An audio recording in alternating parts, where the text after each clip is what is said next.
The second one here, which is these three works, is what I define by the rise of consumerism, which is clearly, that is kind of like the big trends from the 80s to the 2000s, that the world just became expensive because money was just coming out of nowhere. Suddenly, like you had like plenty of wealthy people. I mean, and in this movie, American Psycho clearly depicts that level of excess and consumerism. That's the rise of pop art. I mean, the art before the. And please correct me if anybody's an art student, but art before that, pretty much before the 80s, was more academical, or perhaps was, or even in the abstract side, was more existential. And then you have this breakthrough in the 80s where the world became quite too expensive, and you have the rise of pretty much Andy Warhol. We decided like, nope, let's go shallow. This is actually what people just want to consume. And these works effectively, these three works that I have here, so are from three Asian artists, and the reason why I found it quite relevant is because that shift also had a huge impact. The whole wall coming down and the openness of Asia, especially in China, in the 80s and 90s, had a huge impact culturally.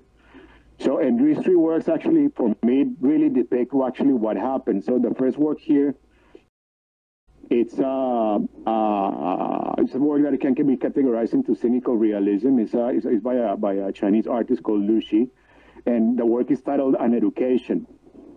I found that fascinating because when I visit her, I talk to her in the studio, and most of her works are about her growing up as a single kid, because there was a one-child policy in China. And what I find striking about this work is that the TV kind of like describe her like her interaction with the outside world. China at that time was still a very closed economy. Was her interaction with the outside world, but also on the neatness of the room, which is actually I found it very striking. The room is absolutely neat, even that the doll is in the box, which is actually tells you like that shift about between the openness through TV and the clean, the discipline that you observe in that room. For me, I found it quite impactful when she explained it like that, and I decided to keep it. It's one of my favorites, also because I grew up in Colombia during the 80s and as a kid, and it was also kind of like a closed. Technically, it was a failed state. And I realized, and I consume the outside world through TV. So I know this work, when I see this TV, and you imagine the kid looking at it, at least to me, it resonates a lot, because this is also how I saw the world back then. It was through TV. Growing up in an emerging economy, you imagine that everything that is on TV is much better than your surrounding reality. So I did find that work quite interesting. It resonates with me quite amply. The second work is by cynical realist, the Lu brothers, also from China. And this work is, for those who know, perhaps it's quite established artist. And he's very, the Lu brothers, there are three brothers, they're very famous to put all these Coca-Cola cans with Mao, and it's a very extreme cynical realism, political pop. But this work, I liked it because it's a bit more subtle. So you have the big propaganda poster, but if you look very carefully, and let me see if I can come very close. Yeah, I think for those ones in Facebook, here on the right-hand side, on the top, you can see the two Coca-Cola cans. Yeah, and there's one on the left. Yeah, I like that how subtle it is, which is effectively and the Coca-Cola cans being on a train, which conveys progress. I found that detail like extremely precise. I like works that are intriguing, and this is the reason why I decided to collect, and it has been in the collection probably for 6 years, if I'm not mistaken. It used to be in a collection in Sydney, and I got it, and I really value it. I appreciate it. I like the color when you see it in person. It has this very like darker like a woody tone, which makes it very beautiful. The work is a collage, and it's covered in lacquer. But it's the symbolism that the kid pointing to where the trains are, which denote progress, which are the Coca-Cola cans. It's very cynical. The work is. I found that it's extremely clever. And it's a fantastic work. It's a work that I truly enjoy. And then over here we come from the darling of the exhibition, which is Mac's work. I think I don't need to explain this work. This work is just a big statement. If you guys don't understand it, I mean, you were living in a cave, pretty much, because I guess it's just... When I can tell you the story about this work. I saw this work. Mac, if you are here listening to this chat, please forgive me for what I'm about to say. You know what I'm going to say, so please forgive me.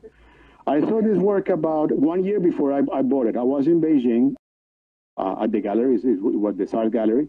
I was in Beijing, and I was looking at the work. They were doing this exhibition, and it was fantastic. And then she was doing this. This is like a lenticular. She's a conceptual artist. She doesn't necessarily tie herself to a particular medium. She just comes up with these really crazy ideas, and find any medium that actually she can describe it. So the first work that I saw was like a Game Boy, and it was also like being glorified and so on. And I thought that was pretty cool. That was in Art Basel, in an Art Basel like about 3 years ago, if I'm not mistaken. Please, if Vince is if the guys from the start are here, please, you can guys correct me on the comments, because my memory is not that precise. But I saw it, I saw the work, and I found it very interesting conceptually. So I flew to Beijing because they were doing an exhibition about Mark, and I saw the works, and she had like about 10 works on this series, about this lenticular series. And then I saw this phone, and I'm like, this is it. This is like when the world really split in two, especially in the 2000s. Especially for the millennials. I think it's more like the Gen Zs. The Gen Zs have far more dependency on the phone than us. I'm Gen X than the millennials, because the millennials started with this phone. So, but the socializing through the phone is quite obvious with the Gen Z generation.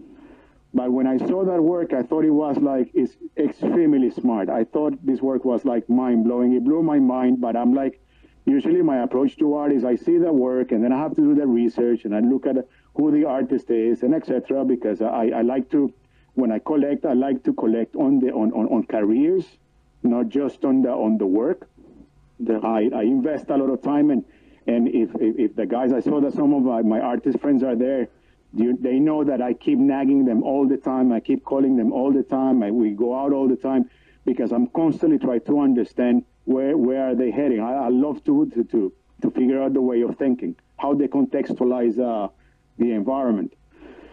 So a year passed, I saw the work, I liked it, and it was great, and so on. And then 1 year later, we are at this dinner, a big dinner with Bernard Venet, the very well-known sculptor. So we are at this dinner, and we are like about 12 people. And Mac is invited to that dinner. She's with us, and she's being asked to sit next to Bernard Venet. And of course, she's absolutely nervous. Mac is quite young, and she's very extremely spontaneous. And she was quite nervous. She's like, I don't know. I mean, this guy is so accomplished, and I'm like a little person. I don't know. I feel super uncomfortable. And suddenly she started talking. I'm at the other side of the table. And suddenly I see that everybody's talking, and suddenly I know that Mac was talking to Mr. Burnett, and then Mac goes and pulls this kid's book. This is a true story. Mac is hating me right now for telling this. She pulls this kid's book, and it's a book about hyenas, the animal. Yeah, you know, like the kid's book, like the illustration. She puts this kid's book, and she's like, no, it's because I like hyenas, and this guy started laughing like, I mean, she's just so spontaneous. And when I saw that her looseness, how receptive she is, how loose she is, that's when I remembered I was sitting next to Vince Desart, and I said, Vince, this is it. I know it took me a year, but this is it. I needed to see this. And that moment, that hyena got me into this work.